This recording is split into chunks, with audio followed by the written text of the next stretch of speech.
Who are the afflicted ones whose lives get ravaged by addiction? Chances are you may know someone who's struggling. Mental health issues, opioid and other drug addictions don't discriminate. Overdose and substance abuse affects many people. Context executive producer Susan Ponting speaks now with Stewart Cameron, who lost his brother and best friend to overdose, but finds light in knowing God doesn't give up on people. Watch this.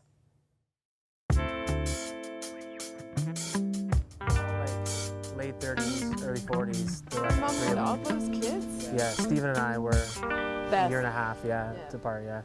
Like, I knew my brother, but I didn't know him. And we never had any real discussions. Like, he never talked to me about what he was going through. I tried to talk to him, but he just would be closed off.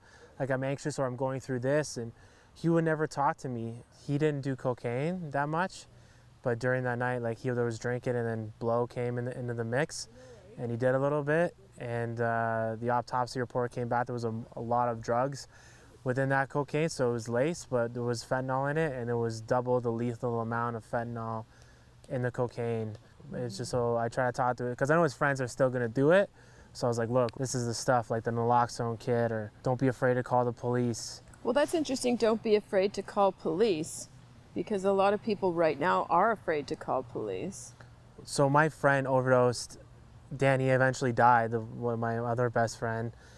He overdosed on my backyard one time, and I called an ambulance right away, and the police came, and they have the Good Samaritan Law, which they can't charge you or even take your drugs or search you for drugs if you're calling for an overdose. So it's more important to save that person's life than it is to have any charges.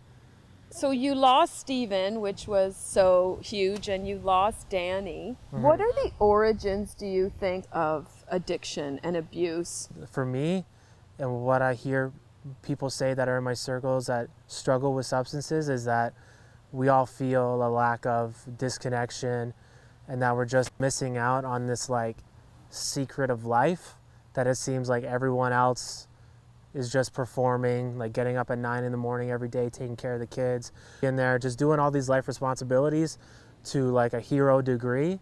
And we just feel like we're either like not a part of that, really low, or sometimes we feel like we're better than, but there's never like a true or real connection in terms of like being equal. So we're like that sober and just afraid most of the time. So when I drink booze or somebody else does drugs, that all those feelings go away.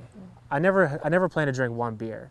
So I always plan to drink to get drunk, but if I even just try to do it for one night, I'll carry that on to the X amount of days later until I can't take it anymore. And so here we are at a Christian university. You're enrolled in social work program against all odds. Is that why you're getting into social work, so that you cannot give up on people as well? I feel sometimes really grateful to be in a place like this, because like no one from my family yet has like attempted to go to university. And where I grew up in Hamilton was really, I was living in poverty, barely getting the proper dinners and like on the food and stuff like that. So to be here and to be on this journey is only something I can attribute to like God's never-ending faithfulness. And earth angels along the way, yeah, you earth said. Angels. Yeah, like my girlfriend Deanna, like that girl has elevated me to another level in my the way that I think, the way that I act, the way that I conduct myself. She hasn't given up, and when she should have. In AA, I learned that to help others is the key to sobriety. But a step further is, like, I think Jesus was the ultimate social worker. Like, he's the epitome of empathy. He's the epitome of when to not help somebody anymore. He just knows he knew what to do at all the time. So social work and going to school, I feel like, is helping my passion and what I've already experienced, just fine tune that more. I don't really care when somebody's talking to me about the good times that they've had, as much as when like I'm connecting with somebody with their pain. And that's where Jesus, that's where he connected with God the most, like in his pain. And whatever we're going through we feel is holding us back is the actual thing that God is using to show us his love and to become more loving people. Mm-hmm. And that's an everyday thing. It's gonna, like, right now I'm doing okay, but sometimes it's hard for me to it's hard for me to even get up and eat cookies. Like, and I love eating cookies. It sounds ridiculous. No, it doesn't. But like, I just can't get out of bed sometimes, and that's where without the help of others and the faithfulness of God, like, I wouldn't be here.